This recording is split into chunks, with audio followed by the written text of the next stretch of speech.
Bien, buenas noches para todos. Vamos a comenzar en breve. Estamos en línea Juan Manuel, mi persona, Heinz Dima, Javier y, si no me equivoco, el compañero Adrián también está, ¿no? Se va viendo nomás que hay bastante polémica, hay bastante ánimo de dudas, bastante tensión. Esta publicidad que les compartí acerca de cómo es que a título de democracia y defender se están formando y gestando redes, ya sea por WhatsApp, Facebook u otros medios, en las que la consigna es ir el día de las elecciones y directamente hacer una especie de control social. Sin embargo, ya tenemos experiencias de este tipo de movimientos en Venezuela, Argentina u otras experiencias electorales previas de otros países, en las que a título de democracia ya directamente se comienzan a denunciar hasta cosas irrisorias y que por último lo que buscan es ir a deslegitimar el proceso, anticipar un presunto fraude o algo en caso de que alguno de los candidatos supuestamente no perfilados como primero, segundo, tercero en las encuestas aparezca como primero o segundo, ya sería para ellos escandaloso. De seguro están preparando ahí algún tipo de consignas, maniobras, pero esto ya suena preocupante, pues como antes de que la propia elección a la presidencia boliviana se esté todavía, no se haya gestado, estamos a 2 semanas técnicamente de esta elección, y como para estas horas, dentro de 2 semanas, ya tendríamos los primeros resultados a boca de urna, como se dice. Pero ¿cómo es posible que ya se estén gestando narrativas en contra de todo el proceso democrático, tildándolo por un lado de que todo ya está prefabricado en favor del actual gobierno, o en desmedro de otros candidatos,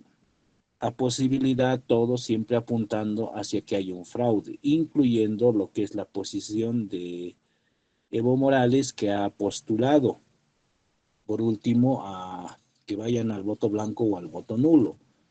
De esto es que se abre, con esto abrimos el episodio 3 de nuestro ciclo de charlas acerca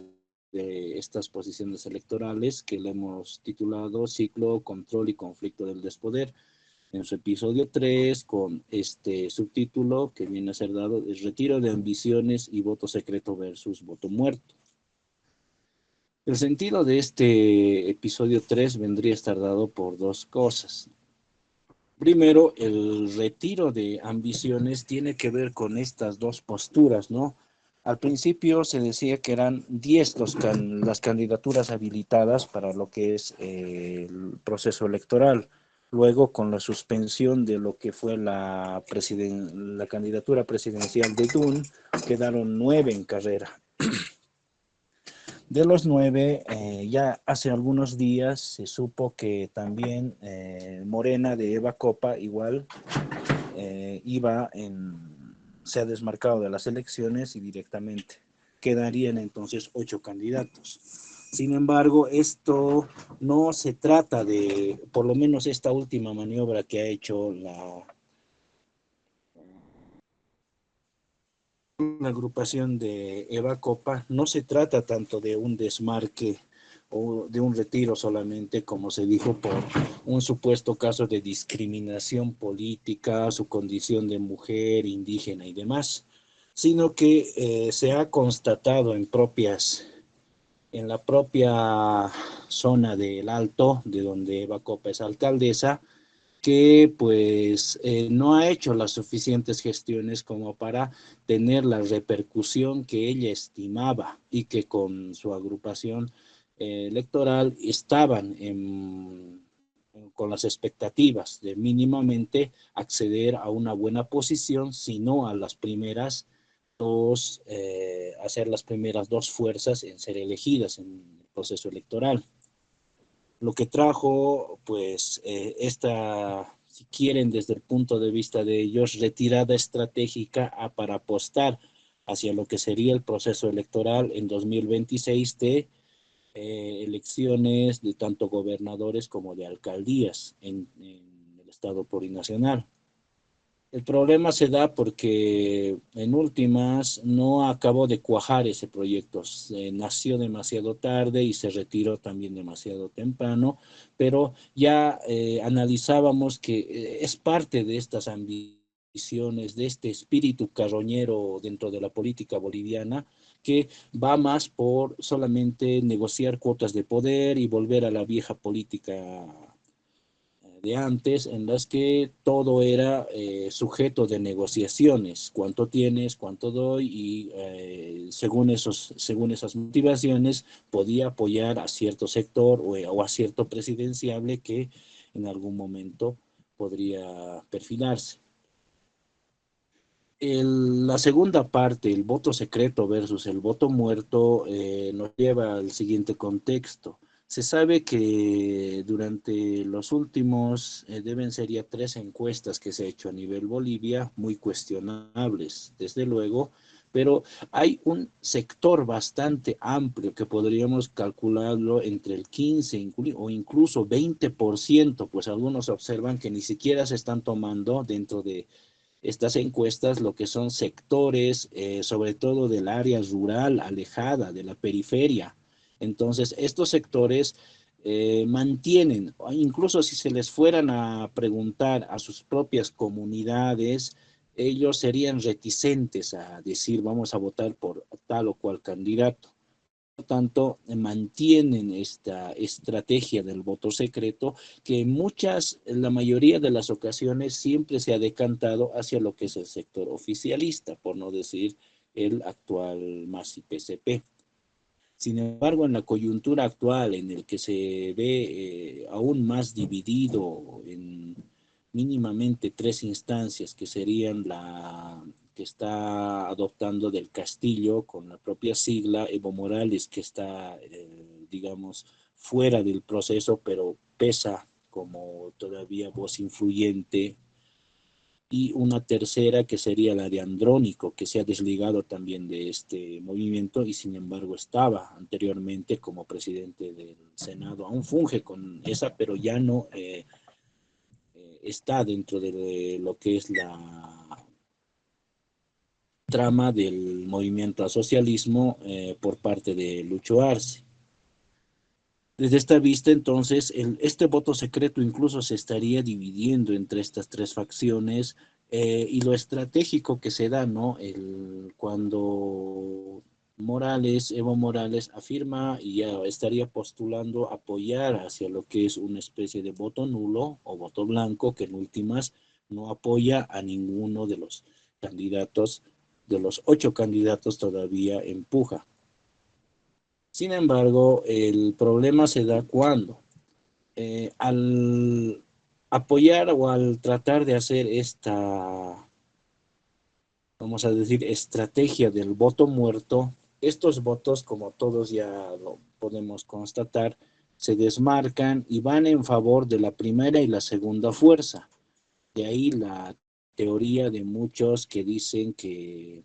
pues esta estrategia estaría como en la anterior elección, fortaleciendo a lo que es una primera y una segunda fuerza, en aras de que basta que la primera fuerza saque un 10% de ventaja sobre la segunda para que ya se constituya en presidente, sea esta fuerza la primera. El detalle está en que este es un juego bastante peligroso, pero de nuevo está llevando a esta reducción del ámbito político a solamente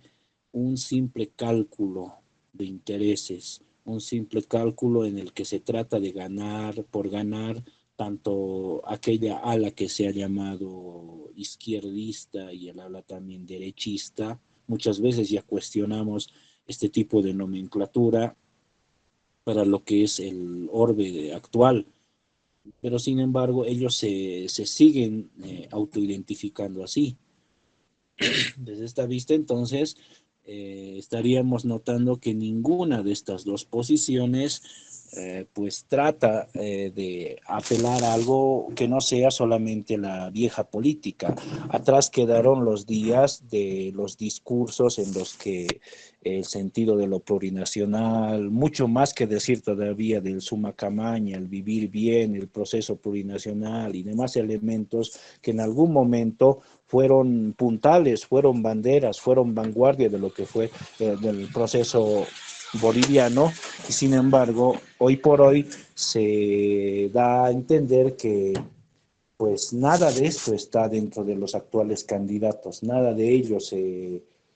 ha profundizado, más bien se ha, diríamos, desviado el camino, ha habido una pérdida de brújula total del sentido para que cada uno esté apostando a cuestiones meramente formales, de concientización, el famoso 100 días de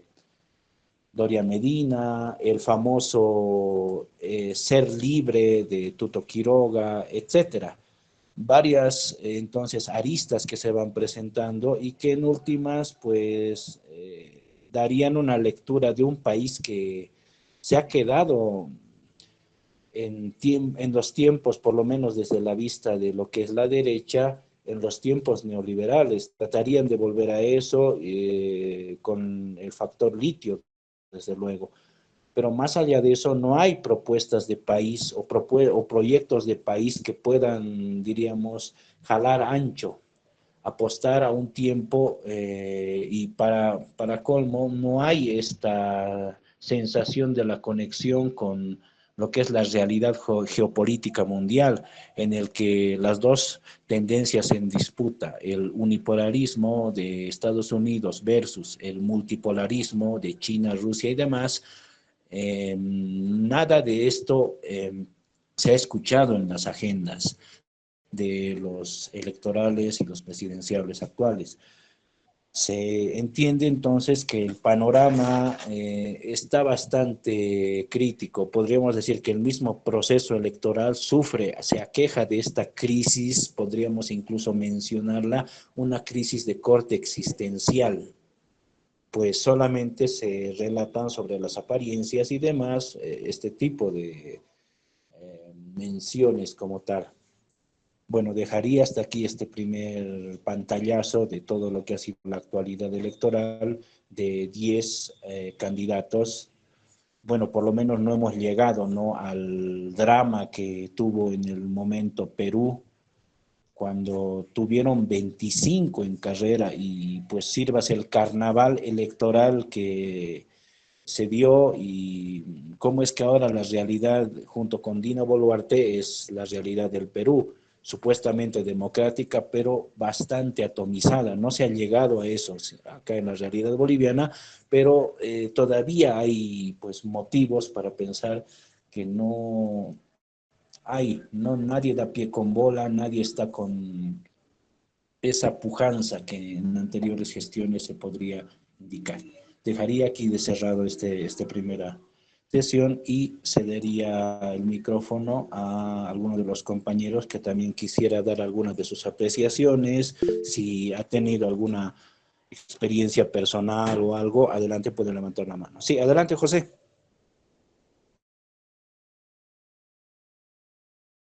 Bueno, muy buenas noches, compañeros. Eh,